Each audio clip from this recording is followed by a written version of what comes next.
Look closely at the security footage from the West Shore Plaza Mall in Tampa, Florida.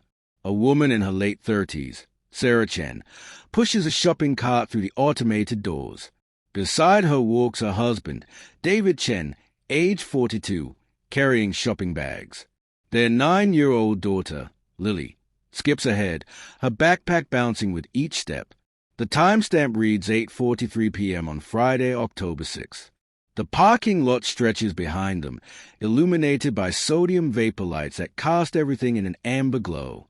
Within 14 hours, the Chen family would cease to exist in any traceable form. This was not an accident. This was not a simple missing persons case. This was something that would expose a darkness hiding in plain sight. The ordinary Friday. David Chen worked as an IT consultant for a healthcare software company based in downtown Tampa. Sarah, 38, managed a boutique hotel near Clearwater Beach. They'd been married for 11 years, having met at the University of South Florida where both had studied business administration. They lived in a modest 3-bedroom ranch house in the suburb of Carrollwood, a quiet neighborhood where children rode bikes until sunset and neighbors knew each other's names. Friday, October 6th, had started like any other. David worked from home that day, finishing a project deadline. Sarah had taken the afternoon off to pick up Lily from Carrollwood Elementary School. At 5:30 p.m., Sarah posted an Instagram story showing Lily doing homework at the kitchen table. The caption read, "Friday grind doesn't stop for anybody. #momlife #homework." It would be Sarah Chen's final social media activity. At 7:15 p.m., the family left their home. Neighbors would later report seeing their white Toyota Camry backing out of the driveway. Mrs. Patricia Vega, who lived 3 houses down, remembered waving at Lily through the car window. Lily waved back. Everything seemed perfectly normal. Everything was normal. The Chen family was heading to West Shore Plaza Mall for what Sarah had described to a coworker earlier that week as just routine shopping, nothing special. They were looking for new shoes for Lily, whose feet had grown 2 sizes that year. David wanted to browse the electronics store. Sarah planned to stop by the Bath and Body Works semi-annual sale. Traffic cameras captured their Toyota Camry traveling west on West Hillsborough Avenue at 7:48 p.m. David was driving. Sarah sat passenger side. Lily was visible in the back seat, illuminated by her tablet screen. The drive to the mall took 18 minutes. They arrived at 8:05 p.m. David's credit card was charged $8 for parking at the mall's north garage at 8:07 p.m. Security footage shows the family walking from parking level 3 toward the mall entrance. Lily held her mother's hand. David walked slightly ahead, checking his phone. At 8:43 p.m., the entrance cameras recorded them passing through the automatic doors into the mall's main concourse. Lily wore a purple jacket with a unicorn design on the back. Sarah carried a tan leather purse. David wore a University of South Florida hoodie. They entered the mall with plans to shop for perhaps 2 hours, then head home for a late dinner. By 11 a.m. the next morning, their neighbor would find their front door standing wide open and their house completely empty. The evening unfolds. The mall security system tracked the Chen family through multiple stores. At 8:51 p.m., they entered Foot Locker on the 2nd floor. Footage shows a sales associate helping Lily try on sneakers. She appeared excited, standing on her toes to see herself in the mirror. Sarah stood beside her, smiling. David sat in a chair nearby, scrolling through his phone. The purchase was made at 9:04 p.m. David's credit card was charged $67.99 for a pair of Nike athletic shoes, size for a youth. At 9:18 p.m., the family appeared on cameras near the food court. They did not purchase food. Witnesses would later tell investigators they saw the family sitting at a table, Lily eating from a small bag of candy that appeared to have come from her backpack. One witness, a teenager named Marcus Powell, remembered them specifically because Lily had dropped a new showbox and her father had picked it up with a laugh. At 9:47 p.m., security footage captured the Chen family entering Target on the mall's lower level. They browsed the home goods section. Sarah placed 2 items in a shopping cart, a set of dish towels and a decorative picture frame. David wandered toward the electronics department. Lily stayed close to her mother, occasionally picking up items to examine them. The Target checkout camera recorded Sarah purchasing her items at 10:11 p.m. The total was $31.47. The receipt would later be found in the parking garage, blown against a concrete pillar. David stood beside Sarah during checkout. Lily was looking at a display of Halloween decorations near the register. The cashier, 19-year-old Destiny Moore, would tell investigators that the family seemed completely normal. Happy, even. The mother made a joke about always spending more than planned at Target. The father smiled. The little girl asked if they could buy candy corn. The mother said maybe next time. At 10:14 p.m., the Chen family exited Target carrying their purchases in red plastic bags. Security cameras tracked them walking through the mall concourse toward the north parking garage entrance. At 10:16 p.m., they passed through the doors leading to the parking structure. The cameras in that transition area captured clear images. David walked first, holding the Foot Locker bag. Sarah followed with the Target bags. Lily walked between them, swinging her arms. After 10:16 p.m., the Chen family vanished from every camera in the mall. Their car remained parked on level 3 of the north garage. Their purchases were never found. It was as if the parking garage had opened its concrete mouth and swallowed them whole. When silence becomes suspicious, Patricia Vega was watering her front garden when she noticed something strange. It was 8:30 a.m. on Saturday, October 7th. The Chen family's newspaper still sat at the end of their driveway, unread. Their garage door was closed, but the front door to their house stood open, wide open. Patricia knew the Chens. She knew David was meticulous about security. He'd once mentioned to her husband that he checked every door and window before bed each night. An open door on a Saturday morning was unusual, concerning. Patricia walked across the street. She called out Sarah's name. No response. She approached the doorway and peered inside. The house was silent. The living room looked undisturbed. Nothing appeared broken or ransacked, but the silence felt wrong. Patricia called Sarah's cell phone. She heard ringing from inside the house. The phone was there. Sarah was not. At 8:47 a.m., Patricia Vega called the Tampa Police Department. She reported that her neighbor's home appeared to be empty with the front door standing open. It seemed unusual. 2 children made everything urgent. When patrol officers arrived at 9:03 a.m., they found exactly what Patricia had described. The front door open, the house empty. But details emerged that transformed this from unusual to deeply troubling. Sarah's purse sat on the kitchen counter. Her phone was plugged into a charger on the bedside table. David's wallet was in the bedroom, sitting on his dresser. His keys hung on a hook by the garage door. The car was gone, but every indication suggested the family had intended to return home. Lily's backpack, the one she'd been wearing in the mall footage, was not in the house. Neither was the purple unicorn jacket. The Foot Locker showbox was missing. The Target purchases were gone. But other details made officers pause. The beds were made. No breakfast dishes in the sink. The house was clean, organized, normal in every way except for the absence of the people who lived there. At 9:34 a.m., Officer James Rutherford called his sergeant. Missing family, he reported. Circumstances unclear. Possible foul play. The investigation begins. Detective Lisa Fernandez arrived at the Chen residence at 10:15 a.m. Fernandez was 44 years old, a 19-year veteran of the Tampa PD with extensive experience in missing persons cases.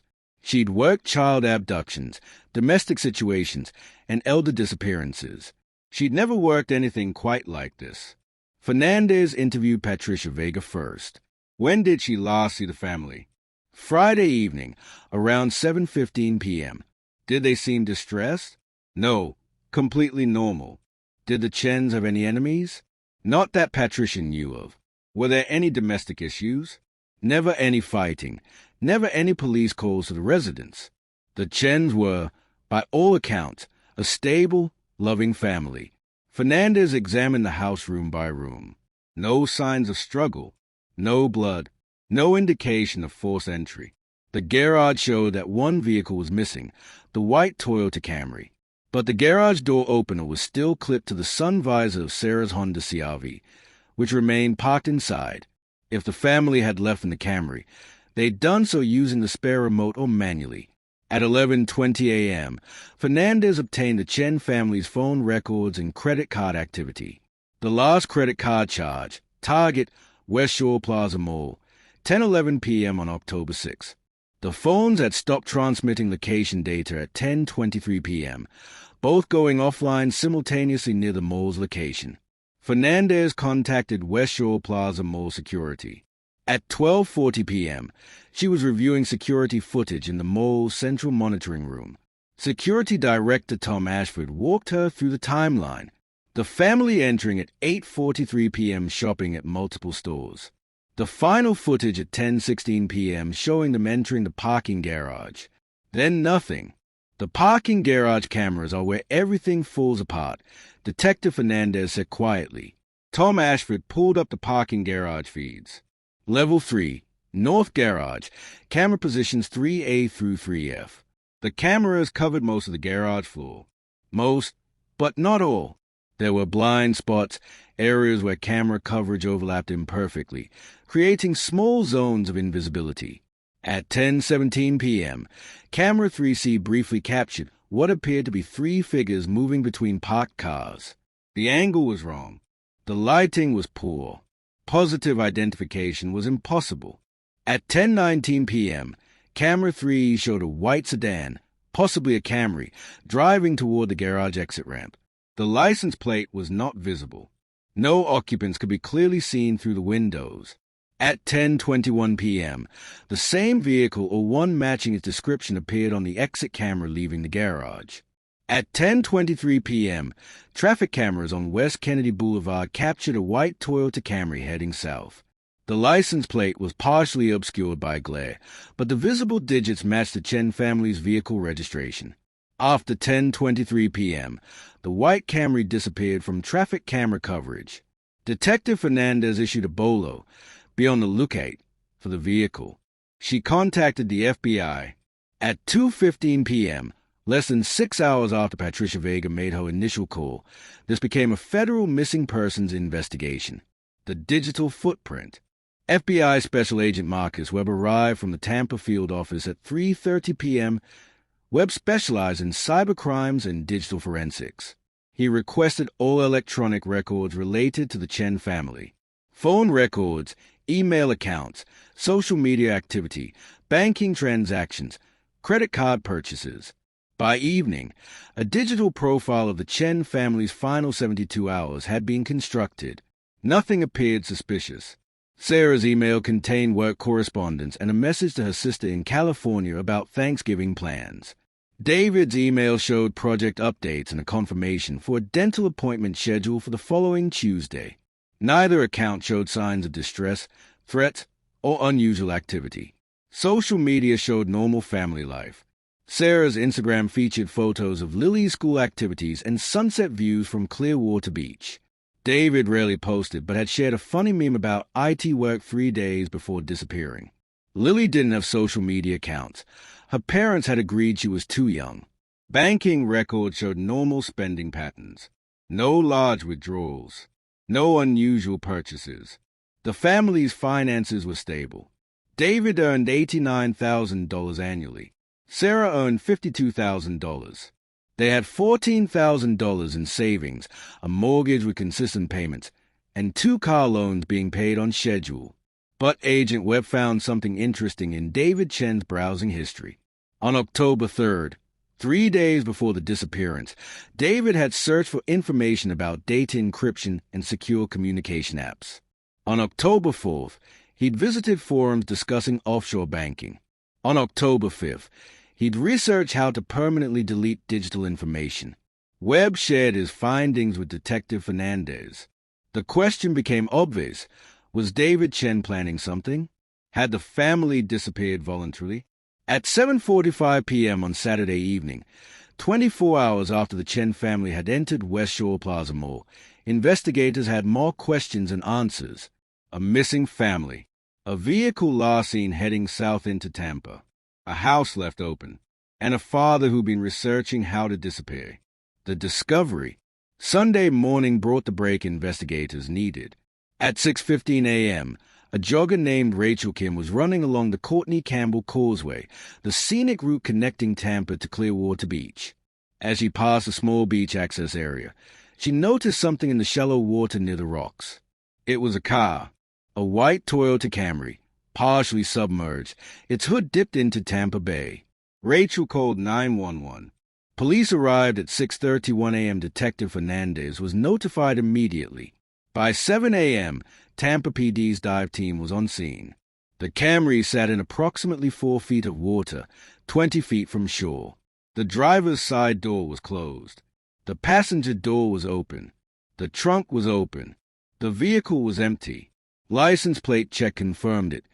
This was a Chen family's car. The Camry was winched from the water at 8:20 a.m.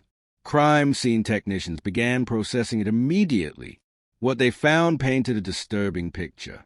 The car's interior was soaked but otherwise intact. Sarah's sunglasses were in the cup holder. A child juice box sat in the back seat cup holder. The Foot Locker show box was on the rear floor, the sneakers still inside, now waterlogged. But there were troubling details. Long scratches marked the back seat leather. Fresh scratches, the kind made by fingernails dragging across a surface. Small drops of blood were visible on the driver's seat headrest. Not much blood, just droplets. And in the trunk, investigators found Sarah's Target purchases, the dish towels and picture frame, still in the red plastic bags. They also found something else in the trunk. A roll of duct tape, partially used, a box cutter with the blade extended, and a cell phone that didn't belong to any member of the Chen family. The phone was a cheap prepaid burner phone, the kind purchased at convenience stores with no contract or identification required. It was password protected. Agent Webb took possession of it immediately. By noon Sunday, FBI tech specialists in Quantico had remotely accessed the device. What they found changed everything. The phone contained text messages. A conversation between 2 numbers, both burner phones. The messages dated back 3 weeks, starting September 15th. The conversation was coded but clear enough. References to the package. Discussion of delivery schedules. Mentions of cleanup and the boat. And most damning, a message sent on October 6 at 9:52 p.m. while the Chen family was shopping at West Shore Plaza Mall. The message read, "Located them. Level 3. Moving to intercept." A response came at 10:18 p.m. Confirmed. Proceed to secondary location. The final message, sent at 11:47 p.m. Complete. No complications. FBI analysts worked through Sunday afternoon tracing the phone's location history. On October 6, the burner phone had been at West Shore Plaza Mall from 8:30 p.m. until 10:24 p.m. It then traveled south, following the same route traffic cameras had captured the Chen family's Camry taking. The phone's last known location was logged at the Courtney Campbell Causeway at 11:51 p.m. before going offline permanently. Detective Fernandez assembled the timeline. The Chen family left the mall at 10:16 p.m. Someone with a burner phone intercepted them in the parking garage. The family's car left the garage at 10:21 p.m., but possibly not with the family driving it voluntarily. The car traveled to the Courtney Campbell Causeway where it was found submerged. Somewhere in that journey, 3 people vanished. The question remained, where were Sarah, David, and Lily Chen? The connection. Special Agent Webb focused on David Chen's employer, Coastal Healthcare Solutions. David's position gave him access to sensitive patient data and insurance billing systems. Webb requested a complete audit of David's work activity. What emerged was shocking. For 6 months, David Chen had been stealing data.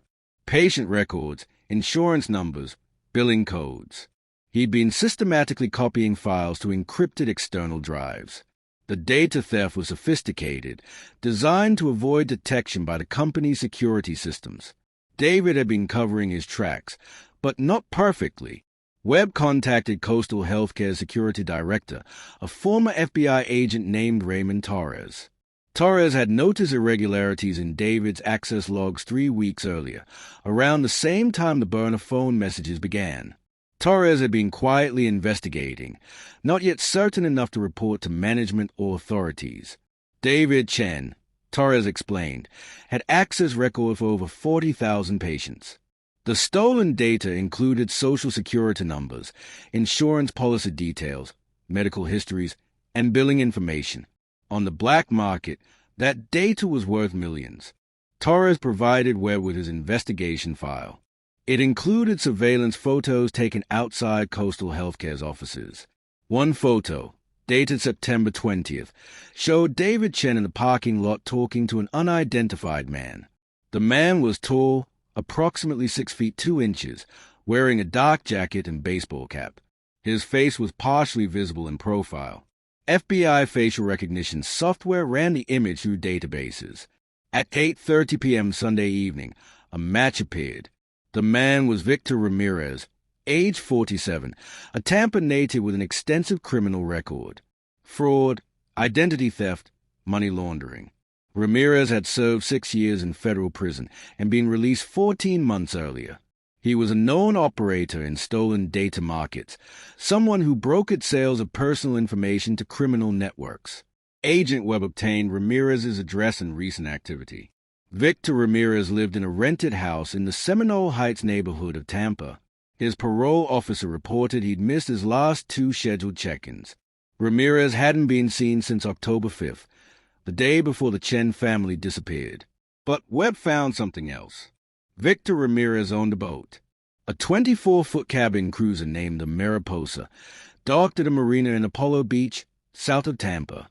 Webb checked marina records. The Mariposa had left its dock on October 6 at 11 p.m. It had not returned. At 10:45 p.m. Sunday night, FBI agents arrived at the Apollo Beach Marina. Slip 47, where the Mariposa had been berthed, was empty. Marina security footage showed the boat departing at 11:03 p.m. on Friday night. One person was visible at the helm, Victor Ramirez. The footage was grainy, shot at night, but enhanced images showed something else. 3 figures visible on the boat's deck behind Ramirez. The figures appeared to have their hands bound. The Coast Guard was contacted immediately. At 11:15 p.m., a massive search operation began across Tampa Bay and the Gulf of Mexico. The rescue: the Coast Guard deployed 3 vessels and 2 helicopters. The search area covered 500 square miles of water, from Tampa Bay south to the Gulf and west toward international waters. Marine patrol units from Tampa PD, Hillsborough County Sheriff, and multiple municipal departments joined the search. The Mariposa was a distinctive vessel, white hull with blue trim, easily identifiable. But the Gulf of Mexico is vast. At night, even with searchlights and thermal imaging, finding one boat becomes a monumental task. Through Sunday night and into Monday morning, the search continued. Nothing. At 7:15 a.m. Monday morning, October 9th, a commercial fishing vessel named the Captain's Lady was working waters approximately 45 miles west of Anna Maria Island. Captain Luis Herrera noticed something unusual through his binoculars: a boat drifting without power, barely visible in the early morning haze. The boat matched the description Coast Guard had broadcast: white hull, blue trim. Captain Herrera radioed the Coast Guard and changed course to investigate. By 7:40 a.m., the Captain's Lady came alongside the drifting vessel. It was the Mariposa. The boat appeared abandoned. Engine off. No one visible on deck. Captain Herrera called out. No response. Coast Guard vessels arrived at 8:02 a.m. Armed officers boarded the Mariposa. The cabin door was locked from the outside. Bolt cutters removed the padlock. The door opened into darkness. A Coast Guard officer shouted into the cabin, "Federal agents! If anyone is inside, make yourself known." A sound came from inside. A small, frightened voice. "Help us! Please help us!" Inside the cabin, investigators found Sarah Chen, David Chen, and Lily Chen. All 3 were alive. They were bound with duct tape, hands and feet. They were dehydrated, exhausted, terrified, but alive. Sarah was crying. David was trying to speak, but his voice was hoarse. Lily was shaking, her small body pressed against her mother's side. The Coast Guard medics cut their restraints and began emergency treatment. Fresh water, thermal blankets, vital signs checks. All three were in surprisingly stable condition considering they'd been held captive for over 60 hours. By 9:30 a.m., the Chen family was aboard a Coast Guard vessel heading back to shore. By 10:15 a.m., they were being transported by ambulance to Tampa General Hospital. By 11 a.m., news outlets were reporting the miraculous rescue. The family that had vanished from a parking garage had been found alive at sea. But one critical question remained. Where was Victor Ramirez? The interrogation. David Chen spoke to investigators from his hospital bed Monday afternoon. His story unfolded in painful detail, explaining not just a kidnapping but the months of mistakes that led to it. David admitted everything. He'd been stealing patient data since April. The plan had started innocently enough, also he convinced himself. Coastal Healthcare was a large company. The data was already vulnerable to breaches. David had enormous medical bills from his mother's cancer treatment the previous year. Insurance had covered most costs, but the family still faced $38,000 in debt. He'd been desperate. He'd made a terrible choice. David had been selling the stolen data to Victor Ramirez in small batches since May. Ramirez paid well, $200 per complete patient profile. Over 5 months, David had earned nearly $80,000, enough to clear his mother's medical debt and build a financial cushion. He told himself he'd stop soon. He told himself the patients would never know. He told himself he wasn't really hurting anyone. But in late September, David wanted out. The guilt was overwhelming. The risk was too high. He told Ramirez he was done. Ramirez disagreed.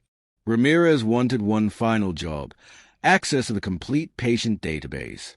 Over 400,000 records, worth millions. David refused. That's when Ramirez made the threat. Cooperate or face consequences. Consequences involving David's family. David started researching how to disappear online, how to protect his family, how to erase his digital footprint.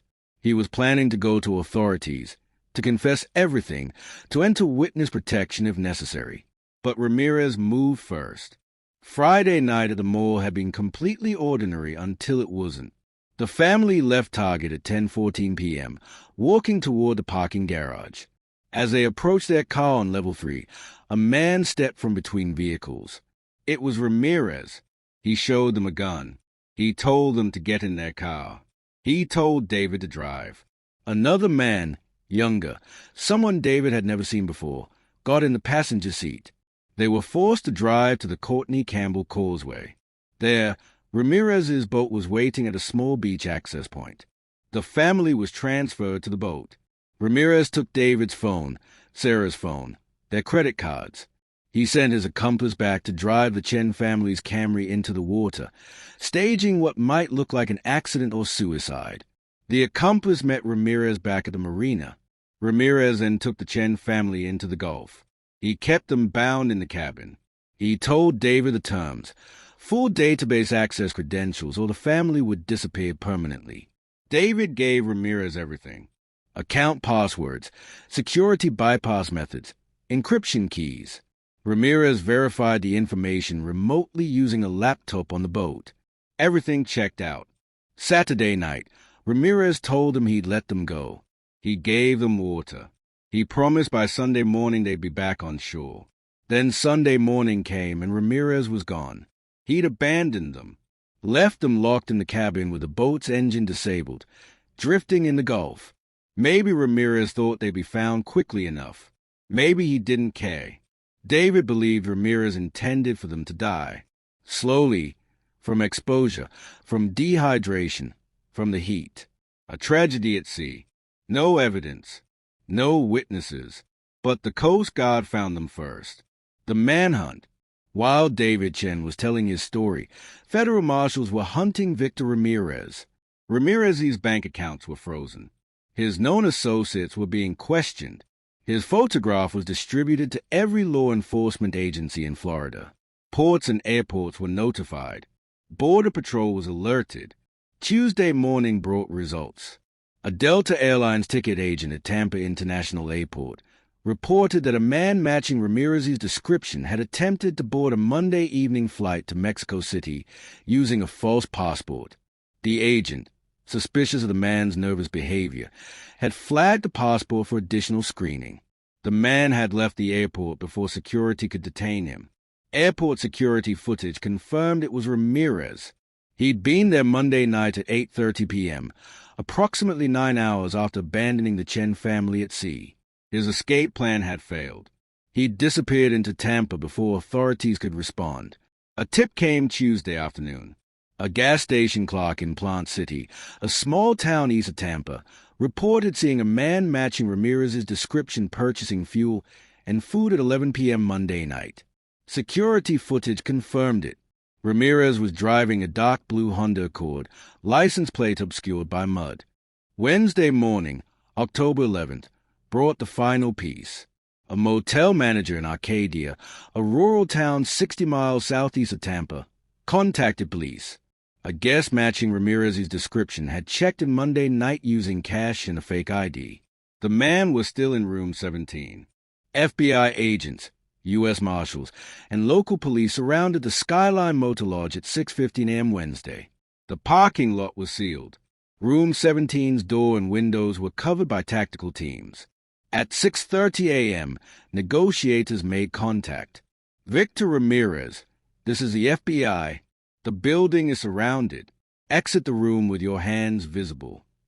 There was no response for 11 minutes. Then the door opened. Victor Ramirez walked out, hands raised, wearing only jeans and a T-shirt. He said nothing. Agents took him into custody without incident. Inside room 17, investigators found the laptop Ramirez had used on the boat. Forensic analysis would later reveal he'd successfully accessed Coastal Healthcare's database Friday night while holding the Chen family captive. He'd downloaded 387,000 patient records. He'd been preparing to sell the data to a criminal network operating in Eastern Europe. The estimated value of the stolen data exceeded $15 million. Justice. Victor Manuel Ramirez was charged with 3 counts of kidnapping, 3 counts of aggravated assault, extortion, identity theft, computer fraud, and theft of personal information. Federal prosecutors in the Middle District of Florida prepared for what they called an A-type case. David Chen faced his own reckoning. He was charged with theft of personal information, computer fraud, and conspiracy. Federal prosecutors acknowledged David's cooperation and the circumstances of his crimes, but made clear that theft was theft regardless of motivation. Sarah and Lily Chen were victims in every sense. Counseling began immediately. Trauma specialists worked with Lily. Sarah attended therapy sessions daily. The psychological damage would take years to process. Ramirez's trial began in April the following year. The evidence was overwhelming. The burner phone messages. Marina footage showing the Chen family being forced onto his boat. David's testimony. Banking records showing payments to David for stolen data. The laptop containing the complete database download. The defense attempted to argue Ramirez had never intended to harm the family, that abandoning them at sea with water and a boat was not attempted murder. The prosecution presented expert testimony about Gulf currents, dehydration timelines, and probable outcomes if the Coast Guard hadn't found them. The jury heard testimony from Sarah Chen about her daughter's terror, about fearing they would die, about the moment she thought she'd never see land again. The jury deliberated for 7 hours. On April 19th, they returned guilty verdicts on all counts. Victor Ramirez showed no emotion as the verdicts were read. He was sentenced to 67 years in federal prison with no possibility of parole, before serving 85% of his term. He will be 94 years old when first eligible for release. David Chen's sentencing came 2 months later. His attorney presented extensive character evidence. Letters from family, co-workers, neighbors, documentation of his mother's illness and the medical debt that prompted his crimes. Sarah Chen spoke at the hearing, not to condemn her husband, but to explain the complexity of their situation. She spoke about a good man who made terrible choices. She spoke about redemption and family. The judge acknowledged David's cooperation and remorse while emphasizing the severity of his crimes. 400,000 people had their personal information stolen. The potential for identity theft and fraud was enormous. David Chen was sentenced to 42 months in federal prison, followed by 3 years supervised release. He would also be required to pay restitution to Coastal Healthcare Solutions and cooperate fully with investigations into how the stolen data was used. David began serving his sentence in July at a minimum security federal correctional institution in Pensacola. Sarah and Lily visit monthly. The marriage endures, tested but not broken. Where they are now, the Chen family no longer lives in Carrollwood. Their home sold in January of the following year. Sarah could not bring herself to return to the house after everything that happened.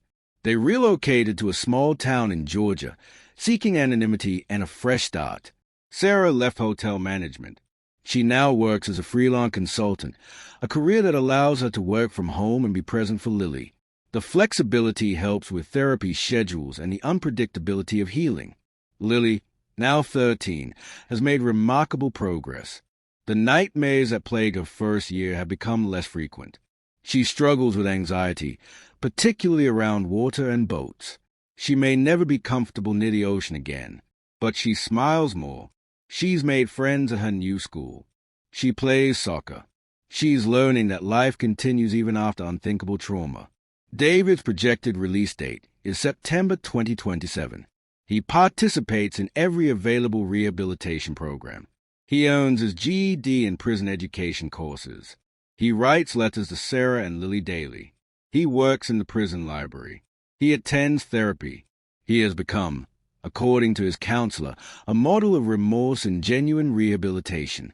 Every month, Sarah drives 3 hours with Lily to visit David. They sit in the prison visiting room for 2 hours, talking about school, about life, about the future they are trying to build. Some families wouldn't survive this. The Chens decided they would. Coastal Healthcare Solutions implemented comprehensive security reforms after the breach. Multi-factor authentication, biometric access controls, routine data audits, and employee monitoring systems. The company settled a class action lawsuit brought by affected patients for $27 million without admitting fault. New federal regulations resulted from the case, requiring healthcare companies to implement stricter data protection measures. The stolen patient data was never fully recovered. Some was found on servers in Romania and Ukraine, seized in international law enforcement operations. But fragments remain somewhere in the digital underworld, sold and resold, a permanent reminder that data theft has real human costs. Victor Ramirez is incarcerated at the U.S. Penitentiary in Teote, Indiana. He has given no interviews. He has issued no statements of remorse. His appeals were denied. The man who orchestrated the kidnapping of a family shows no indication he understands the magnitude of what he did. Tampa police and the FBI now use a Chen family case in training scenarios.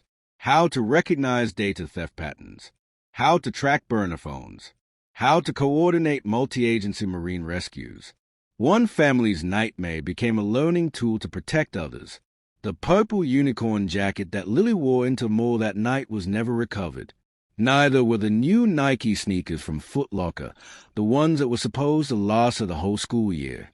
Small losses in the context of everything that happened, but losses nonetheless. Some things can never be reclaimed. West Shore Plaza Mall upgraded its parking garage security after the incident. Additional cameras eliminate blind spots. Security personnel conduct regular patrols. License plate recognition systems track vehicles entering and exiting. The mall's management doesn't publicly discuss the Chen case, but the changes are visible. Fear leaves its mark. Sarah Chen gave one media interview in December of that first year. She spoke carefully, deliberately. She wanted people to understand something important. Evil doesn't always look like evil. Victor Ramirez was a man who smiled. David made catastrophic choices for understandable reasons. Trauma comes from unexpected directions. Recovery is not linear. Family means choosing to stay even when leaving would be easier. The interview ended with a question about forgiveness. Could she forgive Victor Ramirez for what he did to her family? Sarah thought for a long moment. Then she said, "Forgiveness isn't for him. It's for us. We refuse to let what he did define the rest of our lives." Lily Chen has no social media presence. Her parents decided she should grow up without the world knowing her story unless she chooses to tell it herself someday. She's aware of what happened. Obviously, she lived it. But she's more than that one terrible weekend. She's a teenager who loves art and hates math. She's a daughter who video calls her father in prison every Sunday evening. She's a survivor building a life. On October 6th each year, the Chen family observes what they call Remembrance Day. They don't hide.